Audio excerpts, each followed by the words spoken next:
تو آپ نے فرمایا کہ اس گھڑی میں دعا ضرور قبول ہوتی ہے۔ الشیخ عبدالحق محدث دہلوی رحمۃ اللہ علیہ فرماتے ہیں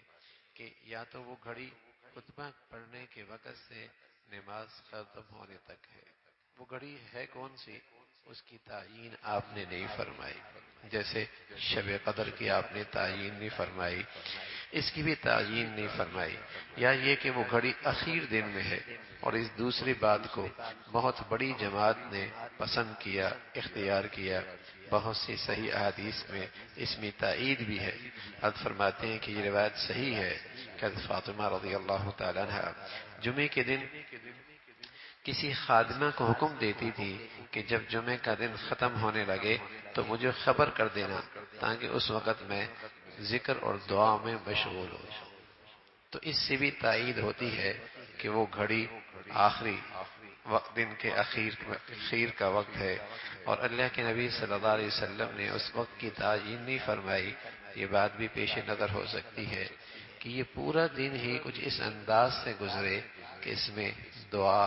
اللہ کی یاد، اللہ کی طرف انابت بنسبت دوسرے دنوں کے بڑھ جائے اور اس میں اضافہ ہو اللہ کی طرف رجوع کرنے میں۔ آپ علیہ الصلوۃ والسلام نے فرمایا جمعے کا دن افضل ہے، اس دن کثرت سے مجھ پر درود شریف پڑھا کرو صلی اللہ علیہ وسلم۔ یہ درود و سلام کا سب سے مختصر کلمات ہیں صلی اللہ علیہ وسلم، اور پھر افضل ترین درود تو وہی ہے جو درود ابراہیمی ہے، جس کو ہم نماز میں بھی اہتمام کرتے ہیں۔ جو بھی موقع ہو اس دن کثرت سے مجھ پہ درود شریف پڑھا کرو، اور وہ اسی دن میرے سامنے پیش کیا جاتا ہے۔ صحابہ رضوان اللہ علیہ اجمعین کی عرض کیا یا رسول اللہ آپ پر کیسے پیش کیا جاتا ہے حالانکہ بعد وفات سب کچھ ختم ہو جاتا ہے؟ آپ نے فرمایا اللہ تعالیٰ نے ہمیشہ کے لیے زمین پر انبیاء کا بدن حرام کر دیا، بالکل صحیح صحت مند، اور اللہ رب العزت فرشتوں کے ذریعے وہ کلمات مجھ پر اسی دن پہنچا دیتے ہیں اور میرے سامنے پیش کیے جاتے ہیں۔ ہر مسلمان کو چاہیے جمعے کا اہتمام جمعرات کے دن سے کرے، جمعرات کے دن عصر کے بعد استغفار وغیرہ زیادہ کرے اور اپنے صاف کپڑے کا اہتمام ہو، پھر جمعے کے دن غسل کرے اور بدن کو خوب صاف کرے۔ مسواک کا اہتمام کرنا اس دن بڑی فضیلت رکھتا ہے۔ جمعے کے دن غسل کے بعد جو بھی اسے صاف ستھرے اچھے کپڑے میسر ہوں خوشبو لگائے، اپنی جسم کے زائد چیزیں بال، ناخن یہ کتروا دے اور جامع مسجد میں بہت سویرے جائے۔ جو شخص جتنی جلدی جائے گا اسی قدر اس کو ثواب زیادہ ملے گا۔ جمعہ کی ایک شان ہے مسلمانوں کے ہاں، اور اس شان کو اور اس فضیلت کو مسلمانوں کو اختیار کرنی چاہیے اور یہ فضیلت حاصل کرنی چاہیے، ورنہ میرے عزیزو عام دنوں کی طرح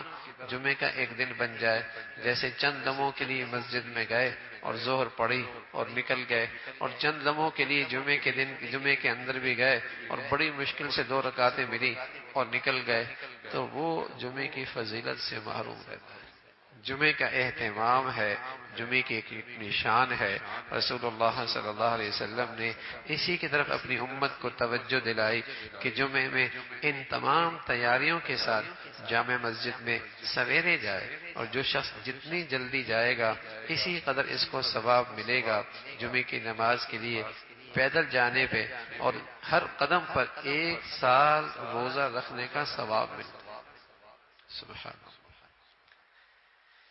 جمعے کی فضیلت جب اللہ کے نبی یہ بتا رہا ہے کہ تمام دنوں میں افضل ترین دن جمعے کا ہے، مسلمانوں کے لیے عید ہے، اہتمام ہوتا ہے مسلمانوں میں اس دن اعمال کا، نیکیوں کا۔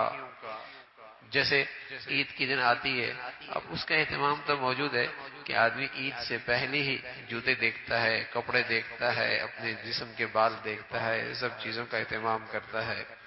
لیکن چونکہ یہ جمعے آتا ہے، ہر ہفتے آتا ہے، تو ایسا اور پھر اس دن چونکہ مشغولیت بھی ہے، کاروبار بھی ہے، تو بس اوقات اس کی اہمیت ہی ختم ہو جاتی ہے۔ لوگ سڑکوں پہ پڑھ رہے ہوتے ہیں، جہاں موقع مل گیا جمعے کی نماز ہو گئی، اس کا اہتمام ختم ہو گیا، حالانکہ ایسا نہیں، جمعے کی اپنی ایک فضیلت ہے، اور ان فضیلت کو حاصل کرنا یہ مسلمانوں کے لیے ایک سعادت کی بات ہے۔ تو رسول اللہ صلی اللہ علیہ وسلم نے فرمایا جمعے کے دن خواہ نماز سے پہلے یا پیچھے سورہ کہف پڑھنے میں بہت ثواب ہے۔ 15 پارے میں سورہ کہف ہے، تقریباً آدھے پارے سے کچھ زیادہ کی یہ صورت ہے، اور آپ علیہ الصلوۃ والسلام نے بتایا کہ اس دن جہاں اچھے صاف ستھرے کپڑے پہن کے اور خوشبو لگا کے اور مسواک کر کے اور جسم کے زائد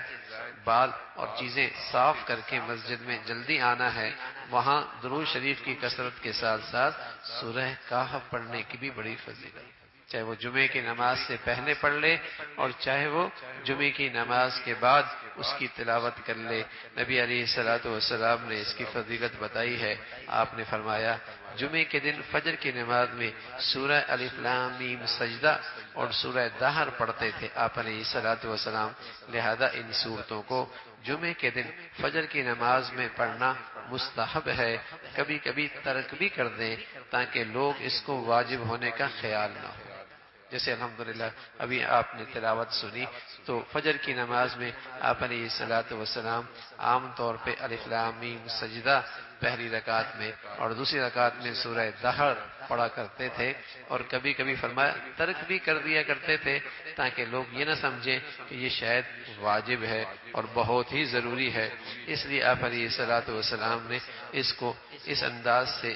اس کو پسند فرمایا۔ اللہ رب العزت بھائی ہم سبھی کو جمعے کے اس دن کی قدردانی اور شکر گزاری اور اس کی فضیلت حاصل کرنے کی توفیق عطا فرمائے۔ اللہم لک الحمد کلہ ولک الشکر کلہ، اللہم لک الحمد کلہ ولک الشکر کلہ، اللہم انا علی ذکرک وشکرک وحسن عبادتک، اللہم انا علی ذکرک وشکرک وحسن عبادتک، نستغفر الله ونتوب إليه، نستغفر الله ونتوب إليه، سبحان ربك رب العزة عما يصفون وسلام على المرسلين والحمد لله.